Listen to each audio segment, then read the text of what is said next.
this is a lesson you'll always have to remember. Whatever you love most in life is your master. Simple as that. Whatever you love most in your life is your master. If that is money, then you are a slave to money. If that is your spouse, then you are a slave to your spouse. If it is your children, and now I'm talking about something that's just like blows your mind as a woman, especially as a mother and as a father.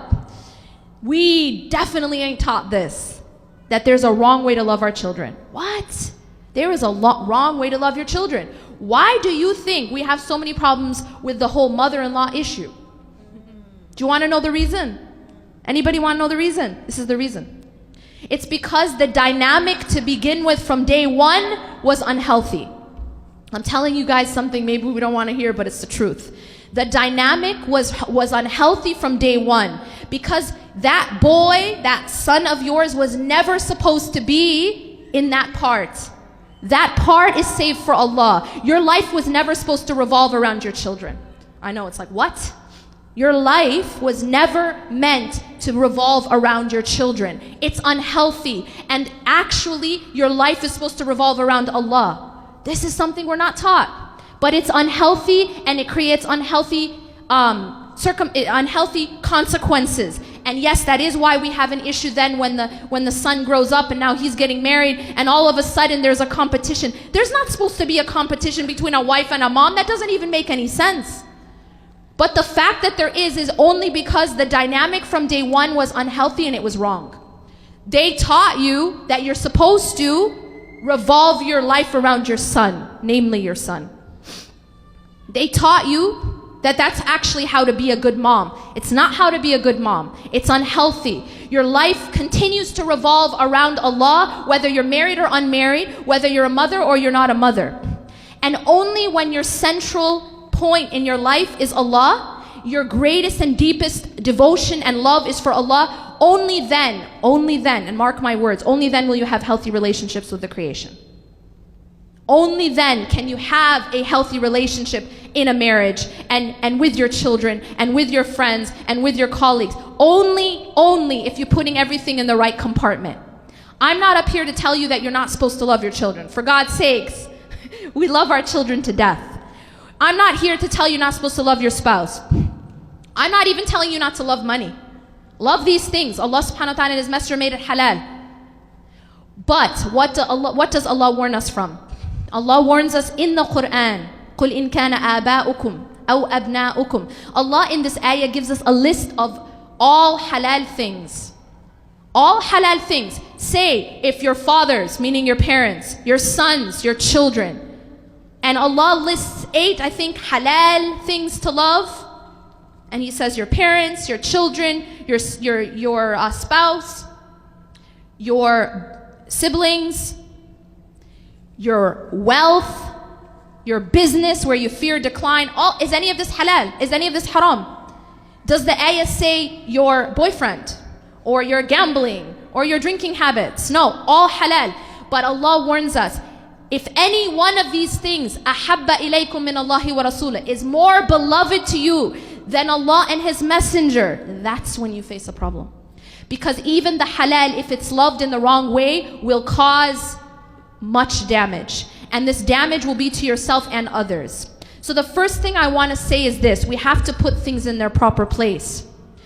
When we say La ilaha illallah, when we say there's no ilah except for Allah, what we are saying is that nothing else goes in the core of our hearts and in the core of our lives. Nothing else do we revolve our existence around except for our Creator. And that can't be our money, it can't be our business, it can't be even our children or our spouse. It can't be status, it can't be power, it can't be our career. It can't be these things. And I'm going to tell you guys another secret. Remember how I told you about orange juice in the gas tank, right? How do you know that you're loving something in the wrong way? I'm going to give you a very easy way to know. It's going to hurt like heck. It's not going to feel good. It's not going to feel right because the car knows that you just put orange juice inside of the gas tank. The car feels it. It doesn't run right. It actually ain't going to run. It's not going to run at all. So the way that you and I will know that we have things in the wrong compartment is that we become tormented by that which we put at the center where only Allah should be. Is that making sense? If that is your business, you will not sleep because of always your worry about your business. If it's your career, you won't be sleeping. You'll need to start taking pills to just calm yourself down. Because you put, and that's a sign, it's because you put it in the wrong compartment. If it's your children, same thing's gonna happen. They are going to torture you. And I'm not talking the normal torture, yeah? I'm talking a different kind of level of torture, of torment.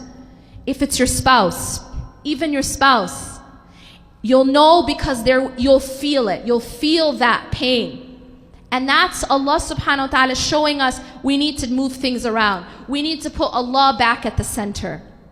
You know, when I mentioned this whole thing about us mothers, when we raise our children, and if we have that dynamic incorrectly, what happens when they get older is, it's kind of like, well, I did tawaf around this boy my entire life, and now you think you're going to come and take him away?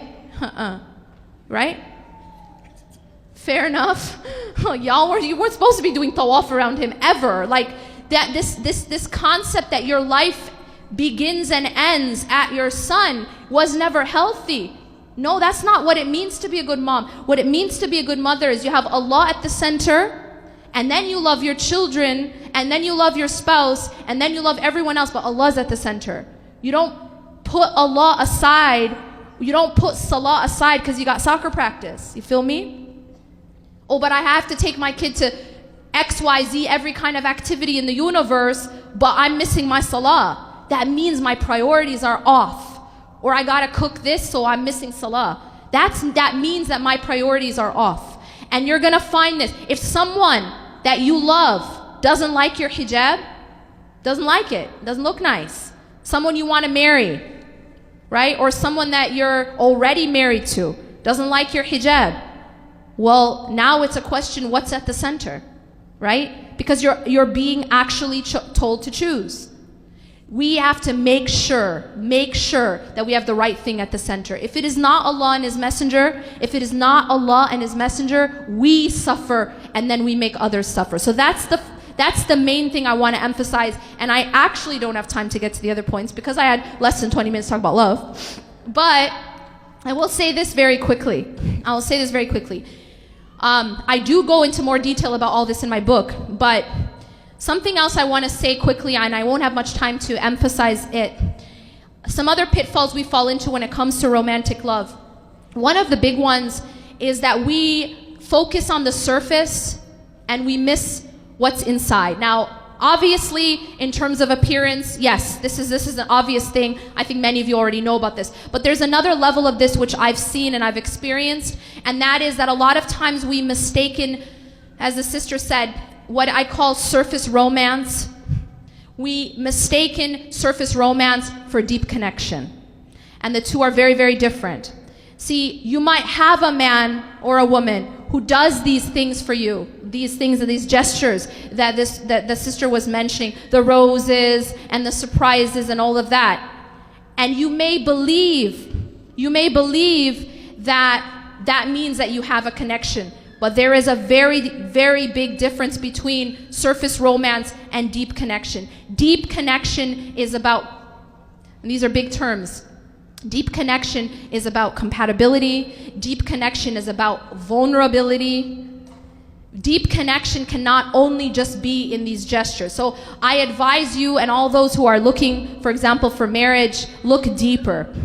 And one last thing I want to say, I will tell you, and everyone who advises you will tell you, look for deen, look for character. Absolutely, those are a must. But I will also tell you that it is not enough. It is not enough.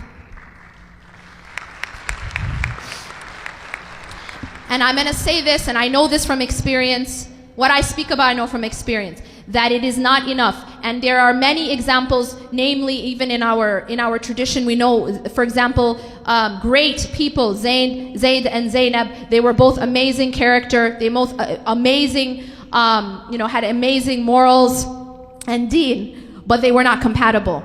They were not compatible, and so they actually got divorced. And so what I want to say to you is that yes, you look for deen, yes, you look for character, but it is necessary but not sufficient. It is not sufficient. You have to, and I cannot emphasize this enough, you have to look for compatibility. You have to look for compatibility. And I'm not just talking about surface compatibility. I'm not just talking about I'm from Egypt, he's from Egypt, and so we're compatible. Right? That's not what I'm talking about. I'm talking about a deeper level of compatibility, and that's again a whole other discussion. أقول قولي هذا واستغفر الله لي ولكم إنه غفور رحيم سبحانك اللهم وبحمدك أشهد أن لا إله إلا أنت أستغفرك وأتوب إليك.